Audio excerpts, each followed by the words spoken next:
Assalamu alaikum wa rahmatullahi wa barakatuh, marhaban, bienvenue sur Arab Din. Nous allons commencer c'est pas nous allons, c'est je vais, je suis tout seul, commencer une série très importante de vidéos qui consistera à répondre et à démystifier les idées préconçues, pour ne pas dire les mensonges répandus dans les médias sur l'islam. Commençons directement. Alors, première shubha, on dit en arabe shubha, c'est-à-dire premier mensonge. L'islam encourage le terrorisme. Alors, donc on voit dans les médias passent leur temps à salir l'islam, cette religion magnifique dont a besoin l'humanité de manière, comment dire, essentielle, de manière urgente également. Cette magnifique religion est salie de manière permanente par les médias et eh bien, nous allons répondre à cette allégation mensongère. Tout d'abord, nous allons répondre par des versets du Coran. Allah dit, Allah dit dans la sourate Al-Maïda, la sourate 5 du Coran, أعوذ بالله من الشيطان الرجيم من قتل نفسا بغير نفس أو فساد في الأرض فكأنما قتل النفس جميعا ومن أحياها فكأنما أحيا الناس جميعا. C'est donc le verset 32 de la sourate Al-Maïda, la sourate numéro 5 du Coran. Vérifiez donc si vous ne connaissez pas ce verset. En français, qu'est-ce que dit la traduction? Si quelqu'un tue une personne, sauf en cas de meurtre ou de corruption sur terre, c'est comme s'il avait tué toute l'humanité. C'est comme s'il avait tué toute l'humanité. Et si quelqu'un sauve une vie, c'est comme s'il avait sauvé toute l'humanité. Première réponse et première preuve tirée du Coran. Deuxième preuve tirée du Coran. أعوذ بالله من الشيطان الرجيم لا إكراه في الدين. Verset 256 de la sourate numéro 2 Al-Baqarah. En français, la traduction dit approximativement nulle contrainte en religion. Nulle contrainte en religion. Où est le terrorisme là-dedans?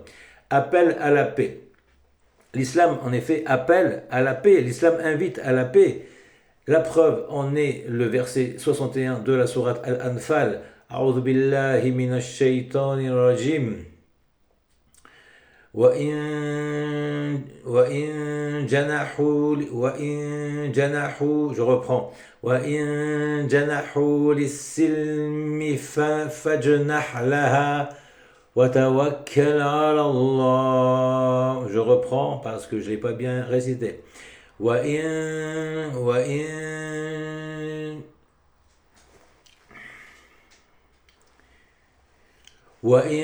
reprends. وَإِن جَنَحُوا لِلسِّلْمِ فَاجْنَحْ لَهَا وَتَوَكَّلْ عَلَى اللَّهِ. Donc le verset 61 de la sourate Al-Anfal, en français, ça donne en traduction approximative: si les ennemis inclinent à la paix, incline-toi aussi à la paix et place ta confiance en Allah. Incline-toi aussi à la paix si les ennemis inclinent à la paix. Ne fais pas la guerre si les ennemis ne veulent pas la guerre. Voilà où est le terrorisme là-dedans. Maintenant, vous allez voir les limites dans le combat, parce qu'il arrive qu'il faille combattre. La France n'a-t-elle pas une armée? L'Amérique n'a-t-elle pas une armée? Les USA n'ont-elles pas une armée? L'Allemagne n'a-t-elle pas une armée? L'Angleterre n'a-t-elle pas une armée? Pourquoi est-ce que les pays non musulmans ont un budget militaire extraordinaire? Vous voulez les chiffres du budget militaire des États-Unis? Je crois que vous auriez un choc. Et alors pourquoi est-ce que les pays musulmans veulent une armée puissante et qu'ils veulent que les musulmans n'aient pas d'armée, hein, c'est pour combattre contre des gens à main nue, c'est ça comme ils font en Israël, hein? Et oui, chaque peuple et chaque communauté se doit d'avoir une armée pour pouvoir se défendre, ne serait-ce que pour pouvoir se défendre, pas se laisser massacrer par les gens, quand même. C'est ça que vous voulez que les musulmans fassent, se laisser massacrer. Mais la beauté de l'islam, la beauté de l'islam, c'est que la violence n'est utilisée qu'en cas de pure nécessité. Et ce qui est magnifique dans l'islam, c'est qu'il ne faut pas dépasser les limites. C'est-à-dire que dès que l'ennemi cesse de combattre, alors il faut cesser de combattre. Et en plus, il faut répondre de manière proportionnée. C'est-à-dire qu'il ne s'agit pas de... Il est interdit en islam, si quelqu'un vous insulte, de le frapper. C'est interdit. Et si quelqu'un vous frappe en islam, vous avez le droit bien sûr de vous défendre, mais si la personne arrête, alors il faut arrêter. C'est ça l'islam, c'est la beauté de l'islam. Les limites dans le combat, Allah dit A'udhu billahi minash shaitanir rajim wa in qatalu fi sabi astaghfirullah, je reprends wa qatilu fi sabilillahi alladhina yuqatilunakum wa la ta'tadu inna Allah la yuhibbul mu'tadin. Surat Al-Baqarah, c'est la sourate numéro 2, c'est la sourate la plus longue du Coran, verset 190. En français, approximativement, combattez dans le sentier d'Allah ceux qui vous combattent, mais ne transgressez pas les limites, car Allah n'aime pas les transgresseurs. Où est le terrorisme? Là-dedans. Condamnation de la violence aveugle. Alors là, on passe maintenant au hadith, parce que l'islam repose sur deux piliers principaux, le Coran et les hadiths des prophètes Mohammed sallallahu alayhi wa sallam. Regardons ensemble le premier hadith sur le sujet traité. قال النبي صلى الله عليه وسلم من قتل معاهدا لم يرح رائحة الجنة. Ça, c'est un hadith tiré des Sunan de An-Nasa'i et c'est hadith sahih. En français, que dit ce hadith? Le prophète Mohammed sallallahu alayhi wa sallam a dit celui qui tue un non-combattant ne sentira pas l'odeur du paradis. Celui qui tue un non-combattant ne sentira pas l'odeur du paradis. Ça fait partie de Sunan An-Nasa'i, c'est un hadith sahih. Mais attention, je tiens à préciser une chose. Dans beaucoup de hadiths, en fait, le prophète sallallahu alayhi wa sallam dit ne sentira pas l'odeur du paradis. Par exemple, une femme qui ne porte pas des vêtements pudiques ne sentira pas l'odeur du paradis. C'est en fait, comment dire, c'est une manière de parler, mais en fait, il faut savoir que tout musulman ira au paradis. Tout musulman ira au paradis.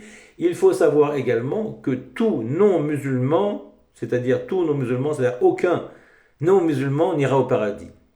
Wallahi al-azim, aucun non-musulman n'ira au paradis. Wallahi al-azim, tout musulman ira au paradis. Est-ce qu'il ira au paradis directement ou est-ce qu'il passera par l'enfer pour être purifié de ses péchés?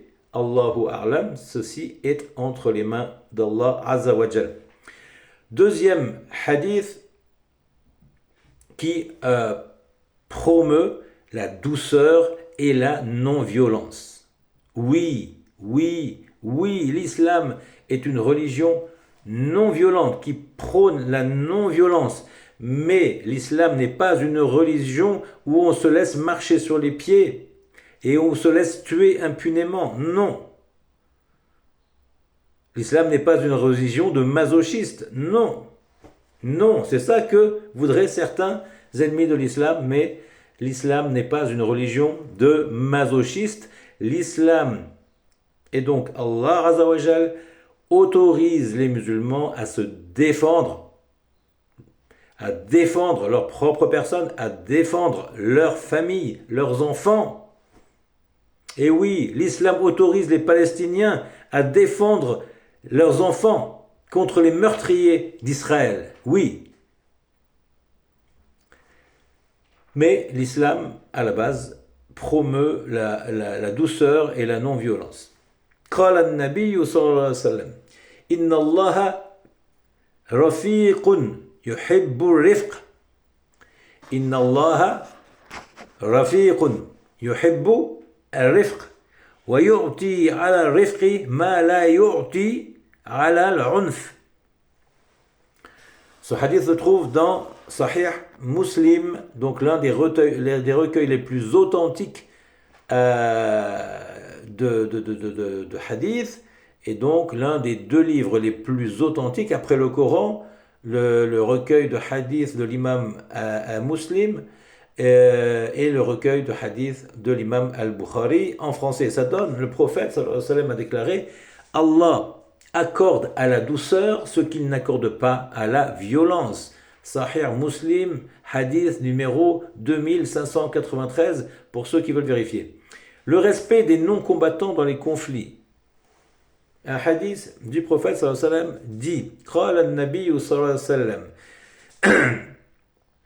عند القتال لا تقتلوا النساء ولا الصبيان. Sahih al-Bukhari wa Sahih Muslim en français, ça donne quoi? Lors des batailles, le prophète sallallahu alayhi wa sallam a interdit explicitement de tuer les femmes et les enfants.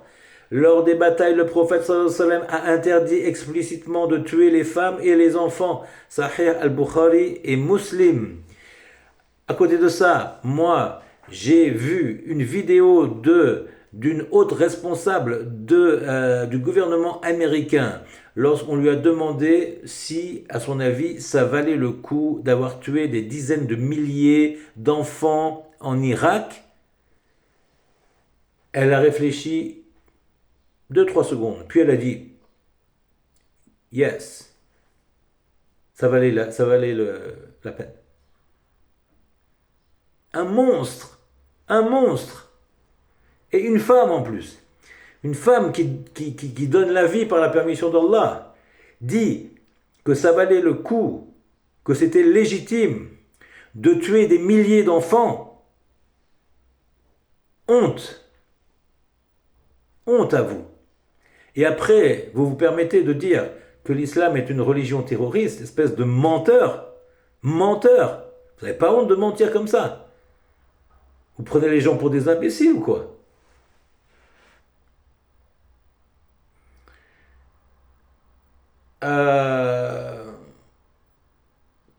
Condamnation du suicide. Pourquoi? Quel est le rapport entre le fait, condamnation du suicide, et le fait de répondre à l'allégation mensongère comme quoi l'islam est une religion terroriste? Parce que, effectivement, on voit dans certains attentats, des attentats, ce qu'on appelle suicide. Le prophète sallallahu alayhi wa sallam nous dit: قال النبي صلى الله عليه وسلم من قتل نفسه بشيء عذب به يوم القيامة من قتل نفسه بشيء عذب به يوم القيامة. On trouve ce hadith dans les deux recueils des imams al-Bukhari et Muslim. En français, le prophète sallallahu alayhi wa sallam a dit: celui qui se tue avec une arme ou avec quelque chose sera puni avec cette arme au jour du jugement. Voilà, donc je pense que cela suffit pour réfuter cette allégation mensongère et calomnieuse selon laquelle l'islam serait une religion qui appelle au terrorisme. Cela est faux. Cela est faux, et toute personne honnête qui prend la peine de se renseigner trouvera que cette allégation est mensongère. Hada wallahu alam, wassalamu alaikum wa rahmatullahi wa barakatuh.